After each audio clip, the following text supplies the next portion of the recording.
There we go. Okay. Oh. Two. Thank you. Okay, welcome to tonight's resources committee meeting. Good evening. Good evening. We don't have any members of the public. So we're still. Session, so Apologies for absence. apologies from councillor Markey, councillor Ruth Young. Okay. Accepted. Thank you. Is that agreed? Yeah. Agreed. Thank you. Okay, declarations of interest. Yes. I have something on one of the agenda items. Do you want me to declare it now or when we get to that grants bit? Not declare it now, but. The Buckingham Camera Club. Okay. Thank I'm you. just an ordinary member. Member of. So what would you like me to do? But we can do that when we get there. No, Yeah, it's there's a lot. Is that the only? I'm sorry, you made me realise, but Buckingham Twinning Association, I'm secretary. Okay, thank you. Heather? Yeah, and the Climate Cafe, very right. Yeah. And I'm you for everything. about comments. Okay. Is that everybody down? Yeah, did you get Howard's? Yep. Yeah, that's. Oh, yeah, Richard. Oh, I Chair. think that's. And you're Chair. It's on me. Oh, yeah, and I'm a member of the Twinning Association. Okay, sorry. I'm not. That's basically everybody. I'm the only Robin and me. and Miss Brennan. Yeah, those first four as I can. That is to cancel that. Okay, right, thank you for all of that. Item 3 is minutes of the last meeting. Have you read them and I'm happy to agree them? Agreed. Thank you. Item 4 budget. So 5.1, appendix A. We've got the income and expenditure. I'll be going by the numbers in the top left hand corner, 4 of 160.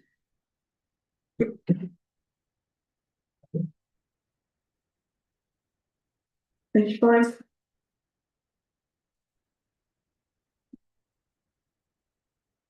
Six.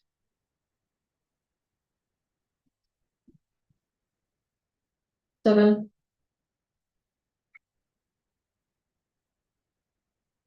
Eight.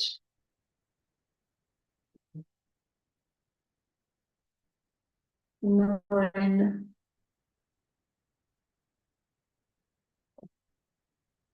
10.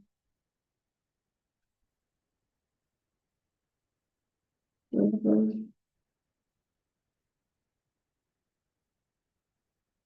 12.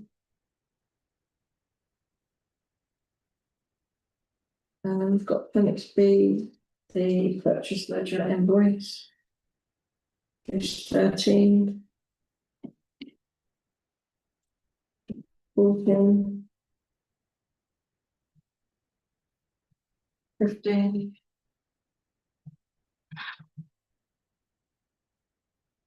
16.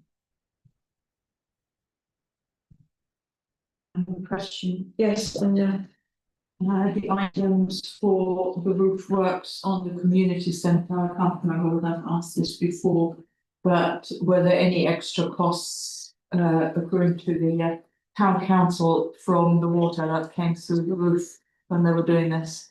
No, not that I've been made aware of, no. Okay, thank you. okay. Page 17. 18. Okay. Those, thank you. Item 5, we've got fund transfers. So we've got a note. Those two, the next note them. Related to Noted, yeah. yeah.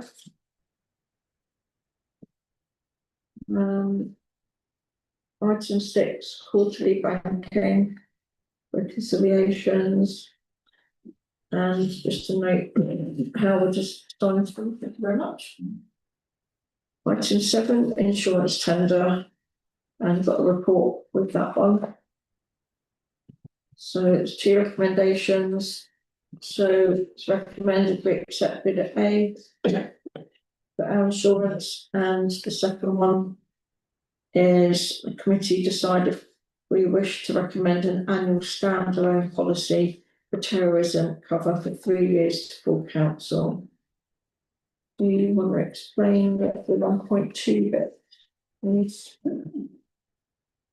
Yes, so the 1.1 bit is fairly straightforward. Despite going out fully to tender and proactively looking, we only had 2 bids. That's not particularly unusual in the sector. There are very few providers that are working in our sector. So Steve and I evaluated both bids, and we, as you can see, quite clearly decided that, or suggesting that bidder A is the better of the 2. It is cheaper and more comprehensive. There are a number of reasons for that. However, one thing that did come out of this is that bidder B does include some terrorism cover that isn't included with bidder A. We would have to have that as a bolt-on. So the bolt-on is £961.95, so it's probably £962 per year. This is for our first year. However, it only covers property damage and business interruption. So when it comes to, as it says in 4.3, so when it comes to people injured at a terrorism event, our public liability and our employers' liability would still cover us. But what we aren't insured for is damage to our property or damage to our business interruption from a terrorism act.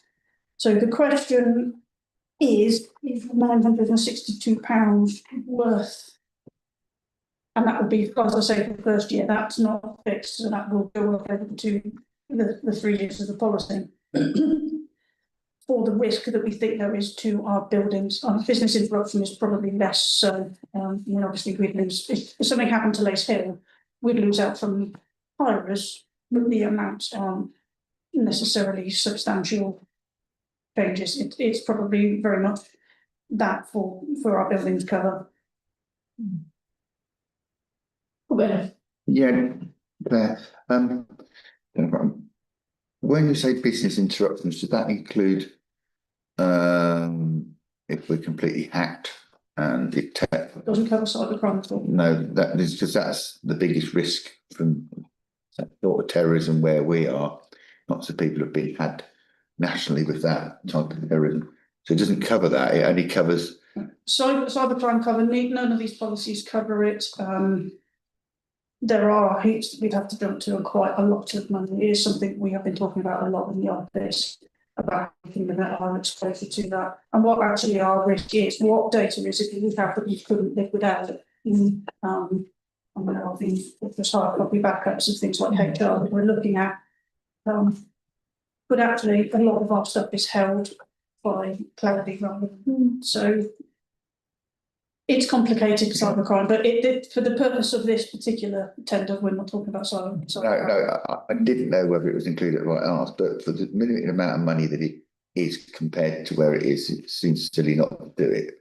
And we can make a decision next year if it's suddenly double the amount, or we might take a different decision. But I think at the moment, more amount of money that it is compared to the insurance, and it doesn't make it more expensive. I propose we should do it. Okay, Howard? As I say, business interruption insurance is really for trading companies, where you might be a retailer and your business is interrupted, you can then claim. In the case of town council, I don't think it really applies, apart from the letting out of 2 halls, Lace Hill and the community centre. I'm not sure the community centre is separate insurance. It is, so it would only be this room for this building. So then that's not really applicable. Jane? That's because I'm higher than So the question in my mind is how big the risk is. And I don't know whether there is any evidence that assets like we own in places where we are. Is there any evidence that there have been terrorist attacks that have affected similar assets to the ones we have in rural market towns like Buckingham? Because I know international terrorism threat has obviously increased. I still can't see us as being particularly high on the list of possible targets. So, I mean, I may be wrong. I'm happy to be persuaded that I'm wrong, but I would ask that question whether we consider this a serious risk. I mean, obviously, we have things like Martin's Law that are coming in, which is very much about protecting people. And I think we can certainly talk about the risks that we might have for large events. Christmas parade is the most obvious one, where you've got a lot of people out on the street, but nothing in this terrorism cover would add to our protection from that.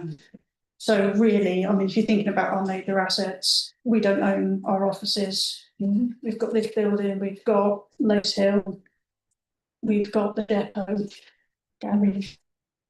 There is not. So obviously, if something's to happen at Lace Hill, that would be a substantial amount of money to lose. But the risk of for £1,000, almost £1,000 a year, how high do you think that risk is that something might happen? And Steve and I were of the view that we're getting to make the decision. We were very, very 50-50 on it, depending on. It's high risk, and in some ways, 962 quid, and sorry, it's a lot of money for the number of buildings that we've got. Okay, Jane, Frank? Yeah, I mean, my question is going to be about, I've been to a talk, this is a dangerous thing and knowledge, I've been to a talk on a presentation on Martin's Law, and I was just trying to get my brain around it for events that I might organise. So my question really was, slightly different, was, are we preparing for Martin's Law? Yes, there are limited, it will have a limited impact on us because very few of our events our large events aren't ticketed. So whilst I think we absolutely need to be thinking about the principles in it, the actual legal compliance of it, we are querying it at the moment with an outside, how much the outside spaces include. So Lace Hill, if we necessarily the muggle or the football pitches, that seems very unclear in the legislation at the moment. That might be one building that we potentially might go over some of the thresholds. But generally it would have a limited impact. Things like bonfire and fireworks, we don't ticket if people can come and go as they please. So that's not included in the list. Thank you. Generally speaking, I think I agree with you at the moment. It seems necessary expense, but Thank you. As somebody who has dropped the phone down the toilet, having just decided not to renew the insurance company on more than one occasion, you know, in your back pocket, but my money.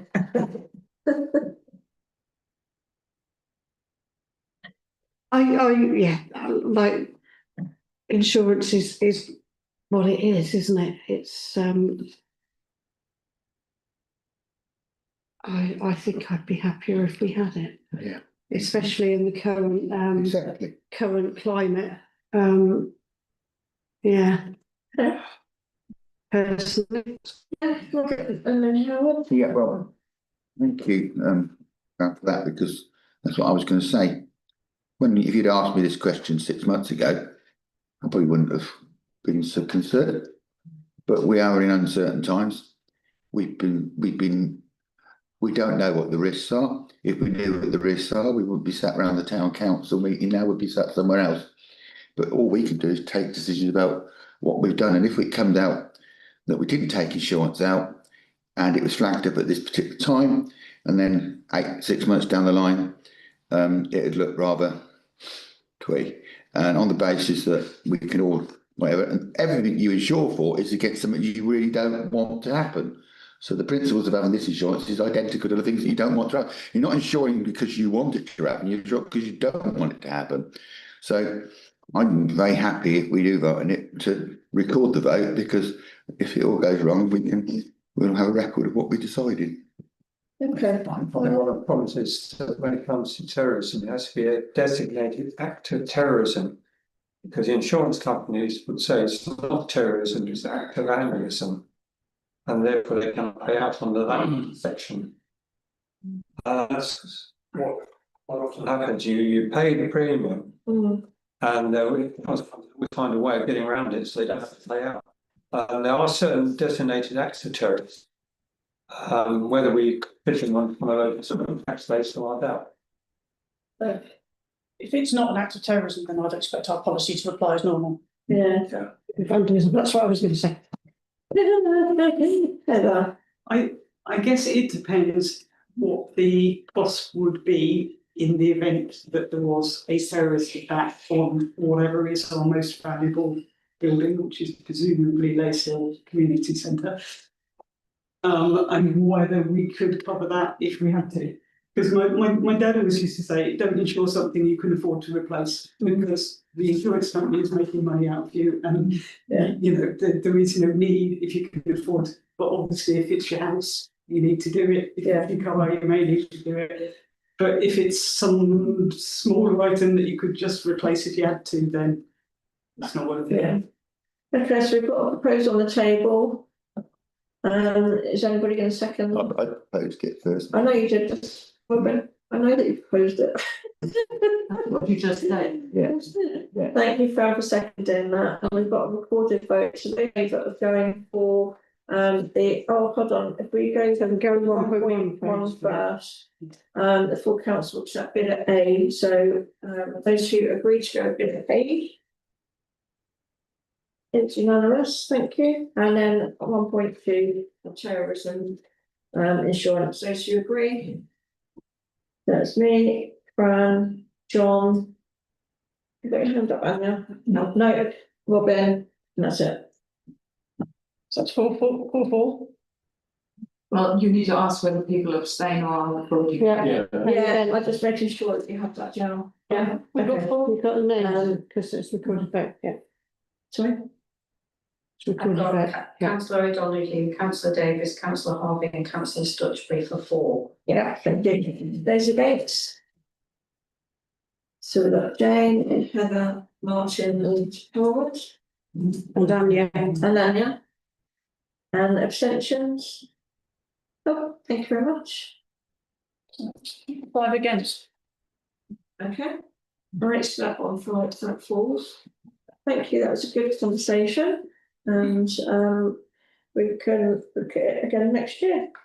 3 years. In 3 years' time, we'll have to look at it. And if we, But, I mean, we can always bring it back if we want to. and if we haven't got Lace Hill, we'll look at it sooner. Okay. Right, so now we are on to on the drafts. So we've got the cover sheet, so we've got report, and then we've got appendix C. So okay, so we've got recommendation. Did you want to say anything there before we start? Couple of things. Firstly, this was unprecedented, this number of applications. It's not normally this many. So kudos to Jodie, who's made an effort to try and get out there and publicise that these are available. She's come up with a logical way of divvying them up, that she's done purely without bias or any suggestion as to the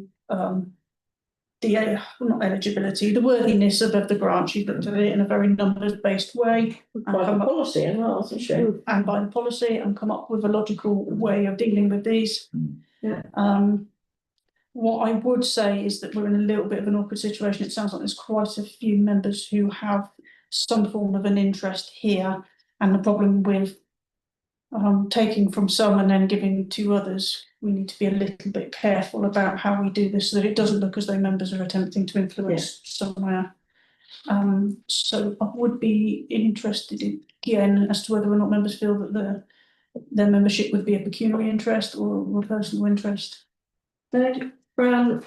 No, I have no interest. I just wanted to say that when we discussed the 4-year grants, any members that had got any sort of interest left the room while we discussed it. Yeah. And I would suggest that that's the best policy to show that we are not showing favour in any way.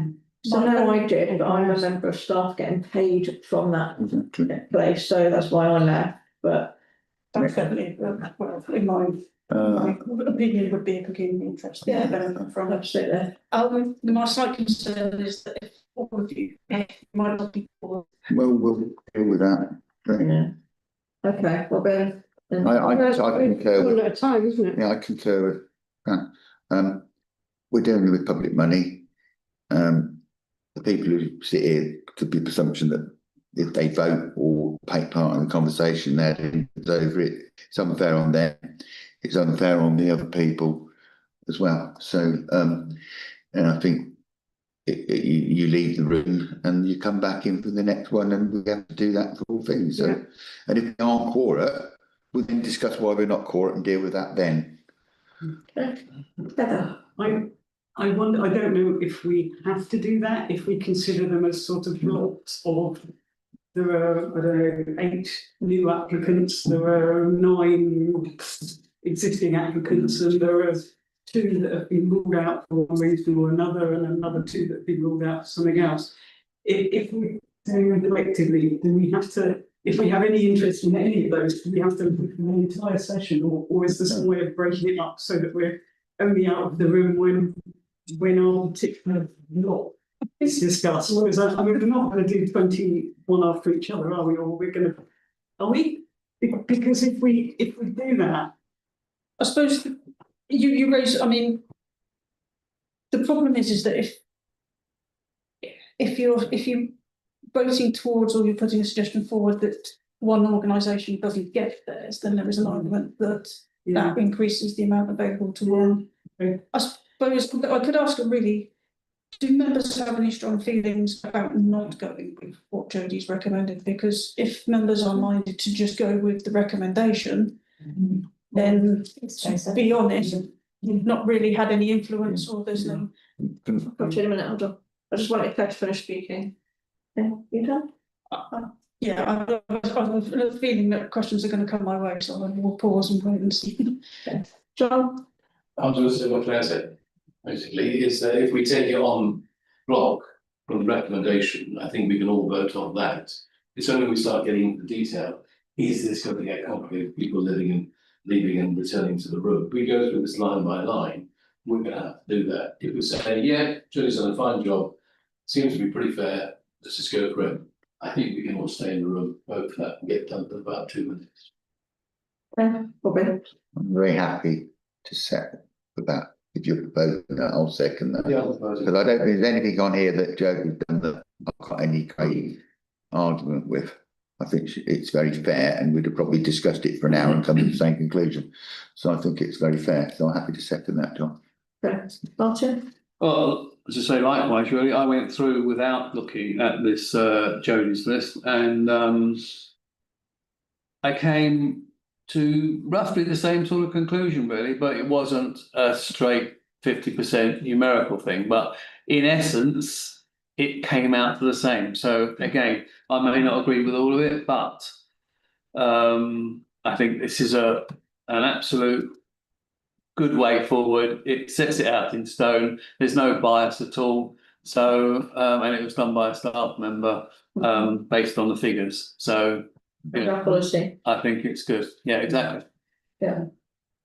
Okay, so did you want to add anything before we go with the recommendation? No, so I mean, there's been a proposal to go with the opposite recommendation. I mean, I might get flown for this, but I personally am quite comfortable with all members having a vote on that. And all you're doing is supporting the officer's recommendation, which has been done without any input on any of you. Yeah. Yeah, precisely. Problem. Just to say, Martin's demonstrated within the meeting, he has constantly looked at this before he comes to the meeting, and I've got every faith that every other member have done that. If there was something that a member was unhappy about, they would vote against it or raise that point at that point. So And it does avoid the points that Heather raised about the difficulties around the thing, and it covers that very adequately. So I hope we could move to the vote. Yeah, I was going to, but I wanted you to be lost. Yeah. Okay, so it's been proposed by Robin, John, seconded by Robin, that we go with the recommendation. So those in favour, give a show. That is unanimous. Excellent, thank you. Can you thank Jodie for all of us, please? Yeah, absolutely. Thank you. That was a lot of work went on to. Yeah. Just to ask you a question, I mean, we've made that decision, that's fine, I'm happy with it. And one of the criteria is that either the recipients must be based in civil parish of Buckingham or provide evidence of the percentage of the work with directly benefits Buckingham residents. Do we actually get evidence? We get them to tick a box and say, yeah, it's 40%. Do we have backing up evidence for those assertions? Well, that's subjective. I have the entire pack if there's a specific one you want to ask the question. No, I'm not looking at one particular kind, but I just think Jodie, I think we need to be quite focused on that. If they're saying, yeah, 40%, I think we, especially if they're outside the parish, we do need evidence of that, which can be held confidential and so on, but we do need evidence. we do get quite a substantial amount of information, which we don't necessarily publish No, I appreciate that. the whole lot, but I mean, you can see the folder that has been gone. Yeah, I'm not saying one of the queries I have. James and Martin, Yeah, and we're just- moving on. Yeah, simple comment. When I sit around the CAB table and I hear my fundraising people, they say it's pretty brutal out there. And that's probably why there's, apart from excellent efforts, to put the word out, there's also people are desperate to get funding. So it's great that the town council done what it can. Thank you, Martin. Yeah, I second that, but and in light of that, I think we ought to have some sort of review working party to look at the criteria and what it may mean to us in all of this, in light of the items received, and see if we can make things clearer or maybe put some other parameters around it, because a lot of things these days are charity based, but that doesn't necessarily mean, in my eyes, they're a real charity. They're a pseudo business with a charity wrap on it. If I may respond. I'm not saying there's anybody in here, but I'm, that sort of thing that as people get more anxious to get to funding, they're looking at everywhere that says, yes, we can give you a grant, and they just put it in. We did a full review last year because that was the start of the 4-year cycle for the 4-year grants. Yeah. We did ask for a working group. Yeah. They wanted to be on it. Yeah. So we did a review and then it did come back to, and it was reviewed by resources and agreed for the 4-year cycle. So Good point. it was something we did look at. It's never going to make it. It's a moving parts, isn't it? Thank you, everybody, anyway.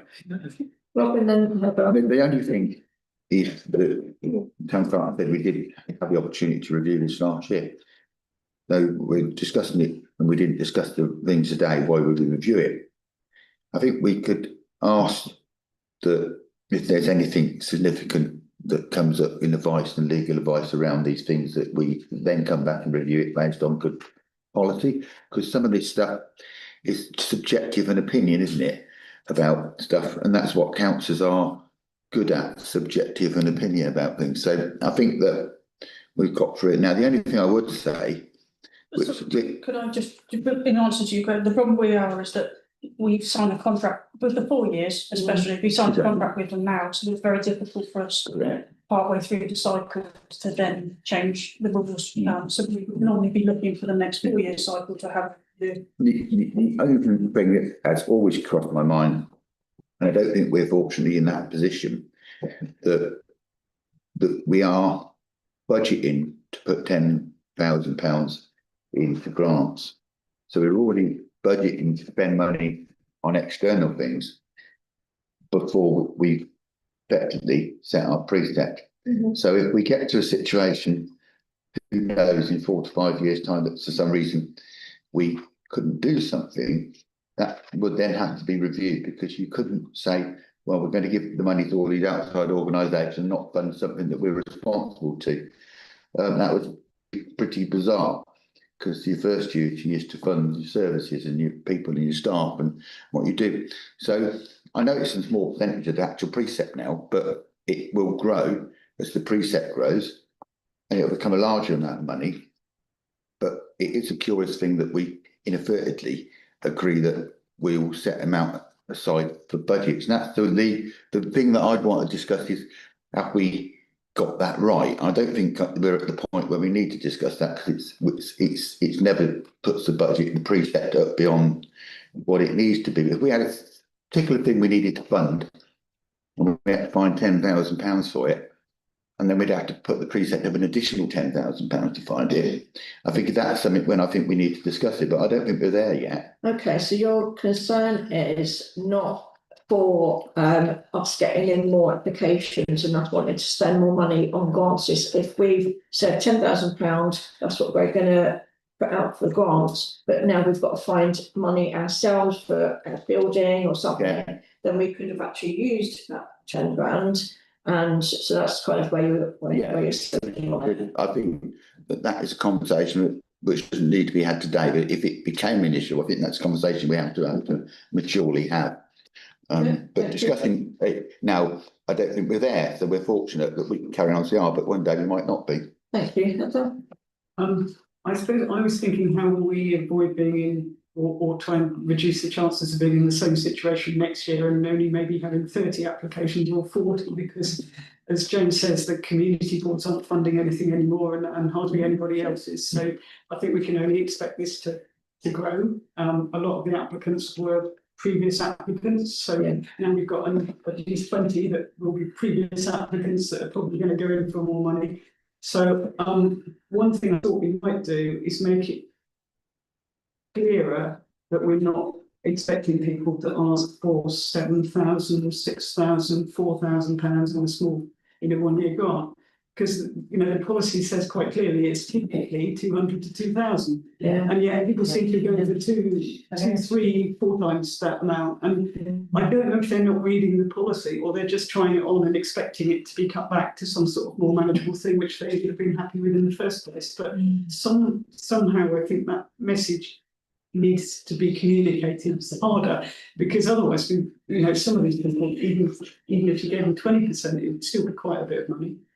I mean, they do get the policy. It is, I wouldn't like to use the phrase trying it on, but I think that there is a tendency to aim high and expect that you will be offered a percentage. So that, but yeah, they get the policy, and it is very clearly, as you say, and people do structure their application around the policy. So I think that they are aware of it.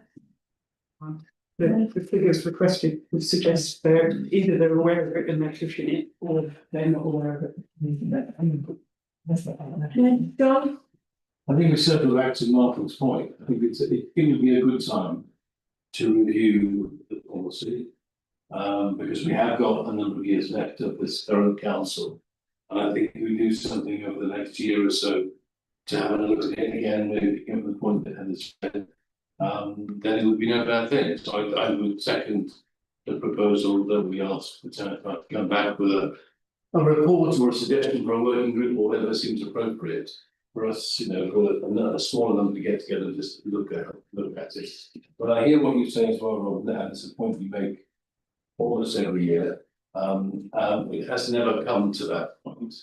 But also in my concept as a town council, we're an employer, buildings and everything else, but essentially we are a conductor of an orchestra in the town, and we have the power to give portions of money to a variety of organisations that are all doing the sort of stuff that we want to see happen in the town.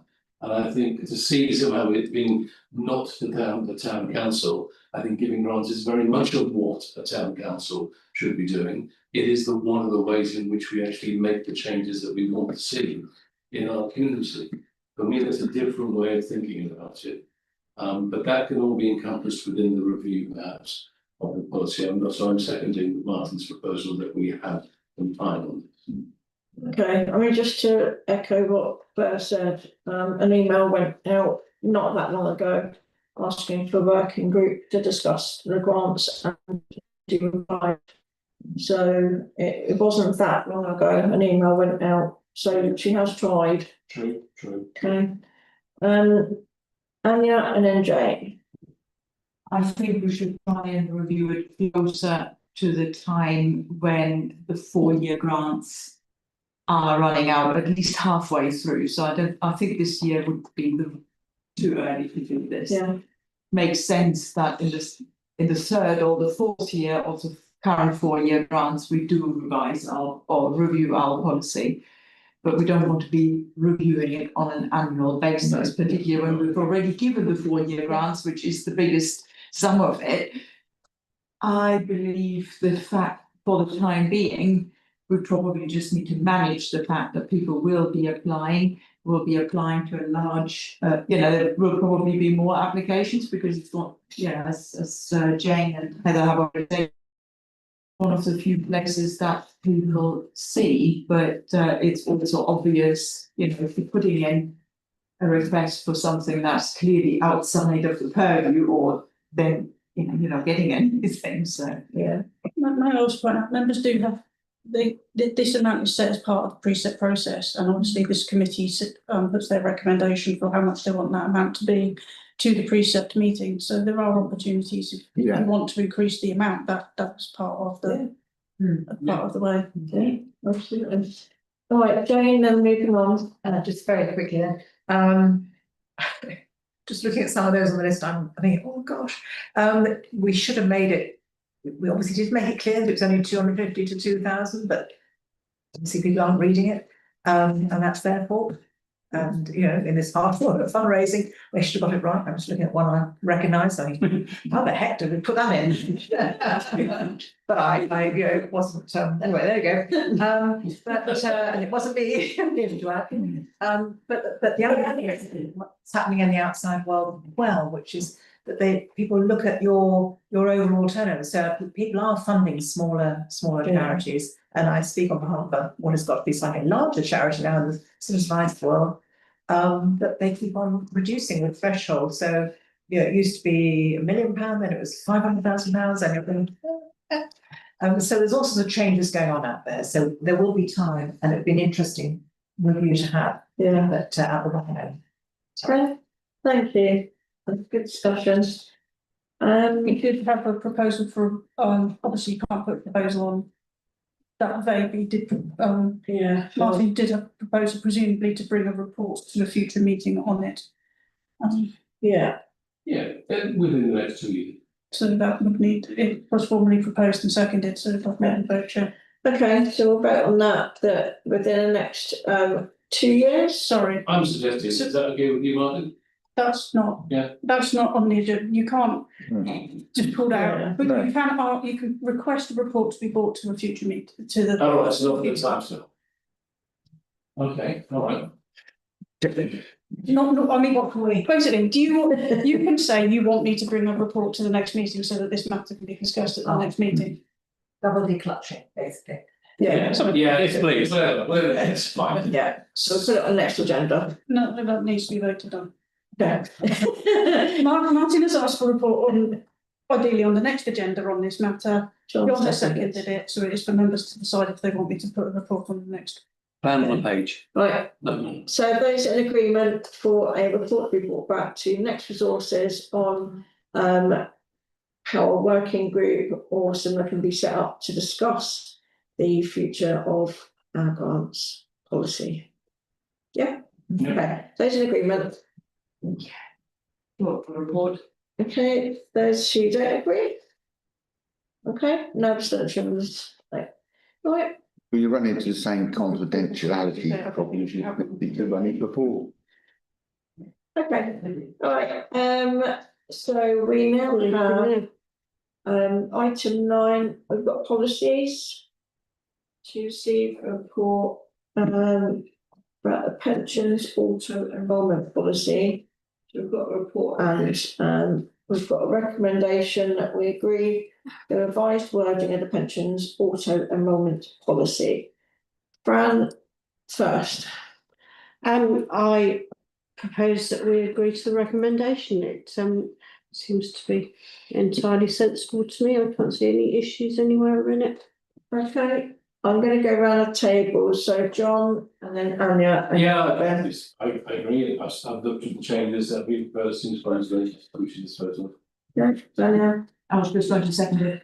Okay, Robin. I just ask you whether it's legal, really, because under the Equalities Act, we've just got aged at between 22.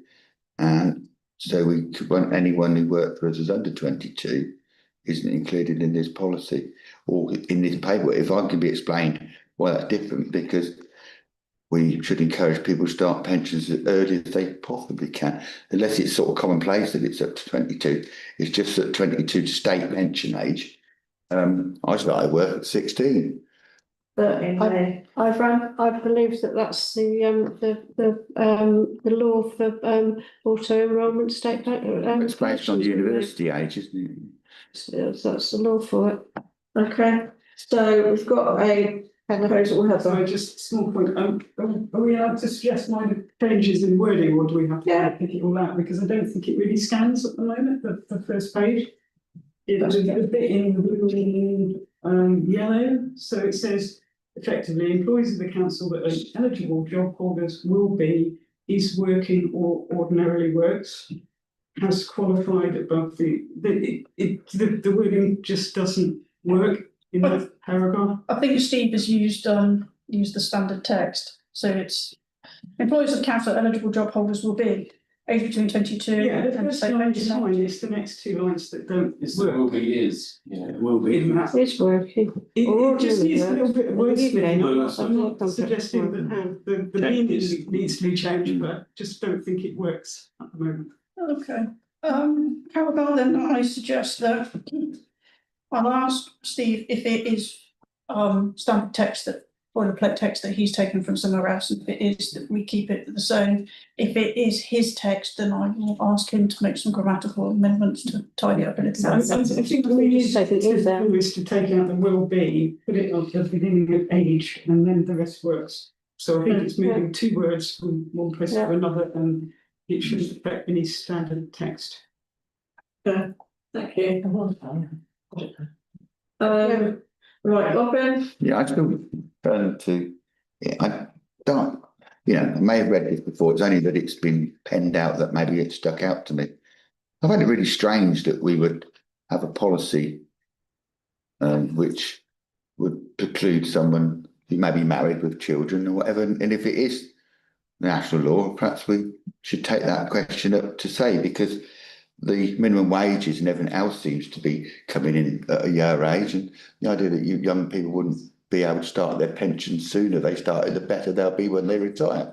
So if can we amend it, or are we bound by the legislation to keep it at 22? Auto enrolment, that's a very specific thing that the government says we have to do 22 plus. Yeah. Well, I think it's wrong. Well, speak to the MP then. I will.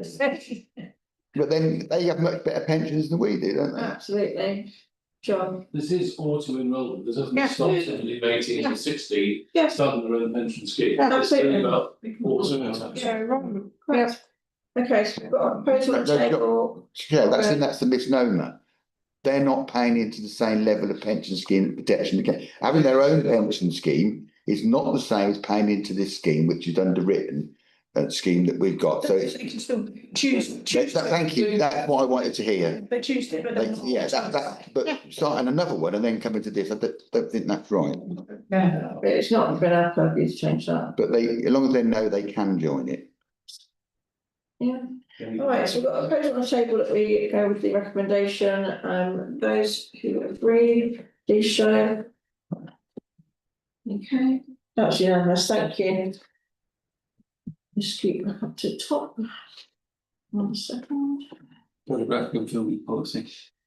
Right. Right, so we've got the 9.2 photographic and filming policy report and appendix E, John. Yeah, I mean, I'm not going to get into the depth of this. I think it's absolutely fine as it is.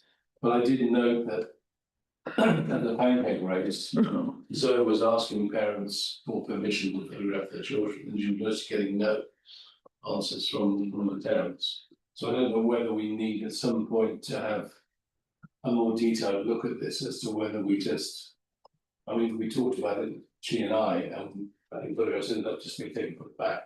Because that's just an easy way around it. You show people involvement. But if you're not showing their faces, then I think no one's going to complain, are they? Do you remember at the skate park when Maya was getting permission slips filled and there was too many at one point, and so we got them all to turn the other way round, had a photograph at the back, and that's how we dealt with that. Yeah, I think I don't know whether we need to put that in the policy. But No, I don't think we can. That seemed to be a logical way forward. I think it's common sense, isn't it, Yeah. when you're there at the moment. Robin? Yeah, I think we're in danger of making things to do. I have every confidence that this principle of that is fine. It's the exceptions shouldn't be what make the rule. We don't control what other parents do with their cameras at an event. It's only what we do with our photography. Sure. So you will notice that other people post things with children on quite readily. Absolutely. On social media with other people's children on without consent. That's because they've chosen to do that. We can't choose to do that. So what our policy does is allow us to do everything possible to mitigate. Because if you've got a safeguarding issue, and we've dealt with schools and stuff, quite often there will be children amongst there who cannot be photographed. And that gives us an opportunity to protect them. And I've been doing these things for some time, and I've always been confident in the professional way that we approach it and the sensitive way that it's approached by officers. And it's not something that we should be seeking to challenge, because if there's an exception, I believe the staff and the town clerk are capable of dealing with that exception within the rules that we've got. If we want to have a subgroup and discuss that, well, we can go down lots of legal avenues. And I think when we did this, which was some time ago, did it by the best practice advice around actually doing it and what was current legislation. So it's another case that it isn't actually broken. We've covered everything legally, and officers are capable of doing this on our behalf. I do believe that John was happy with my explanation. I don't think he wanted to take it any further, so. Yeah, I'm just very good. Yeah. I think we should support it. Yeah. Anya, I believe John has proposed that we accept the recommendation. I will second that. thank you very much. Right, those in agreement, please show. Unanimous, thank you very much.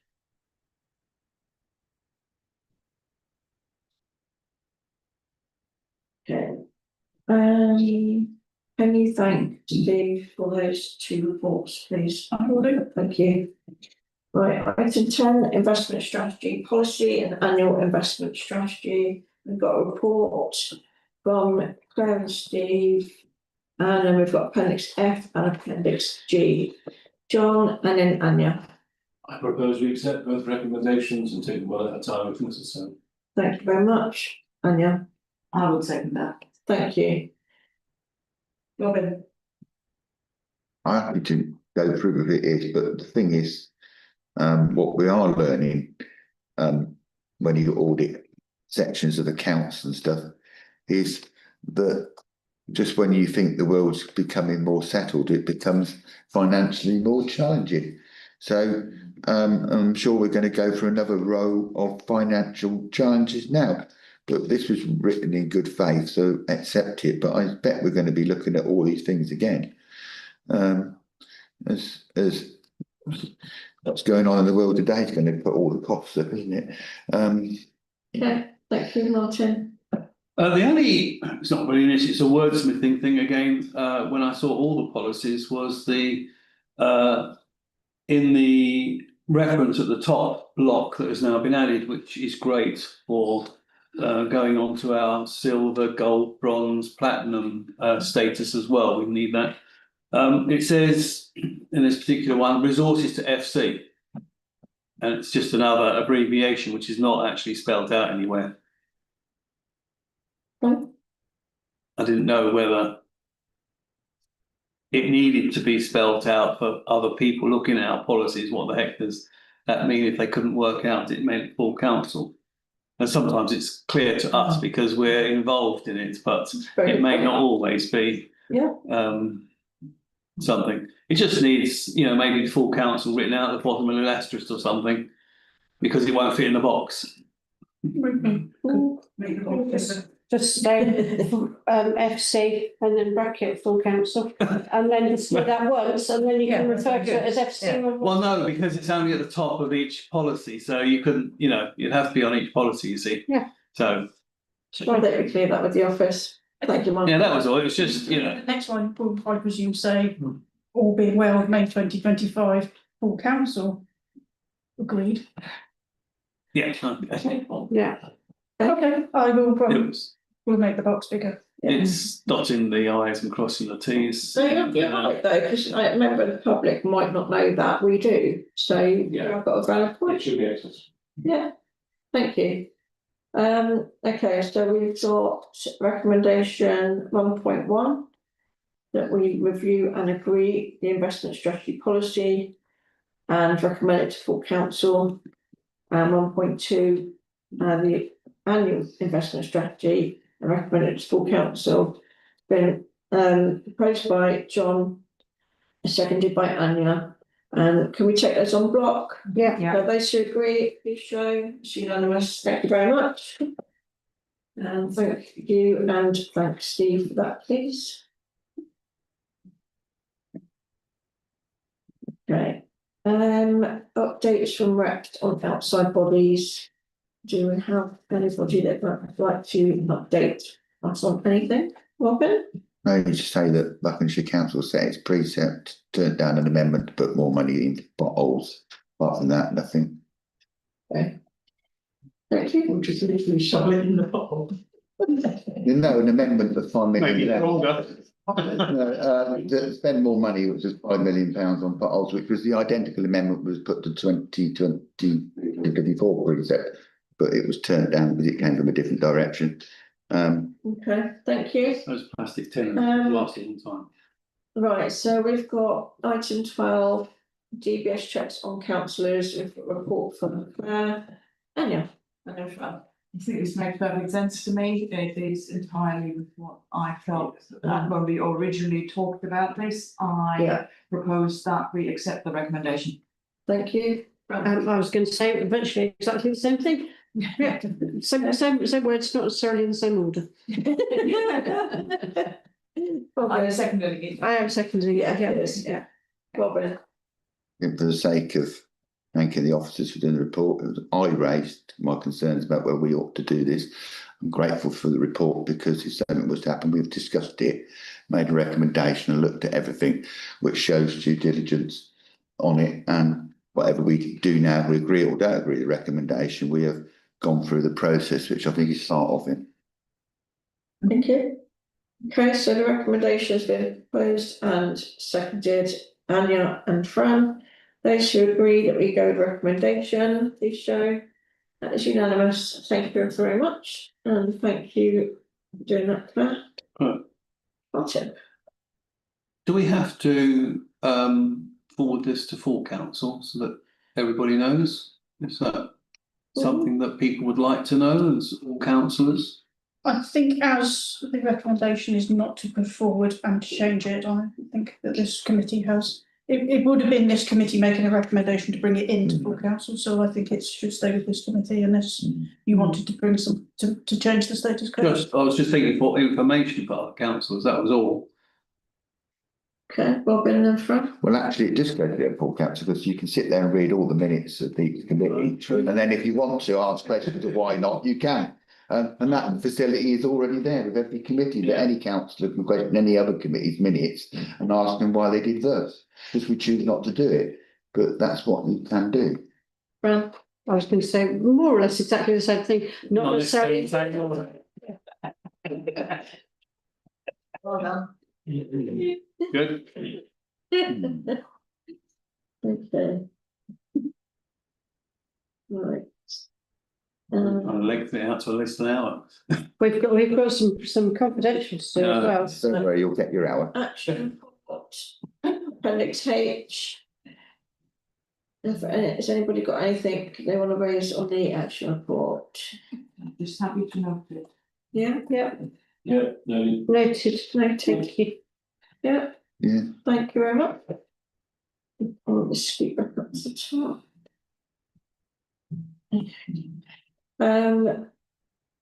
Right, I don't have any announcements.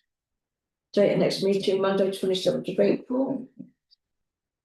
Thank you, everybody, for your attention. Thank you, Chair. Thank you. Thank you, Paula.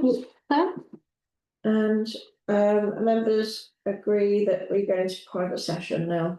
Agreed. Yeah. And I'm going to press this button.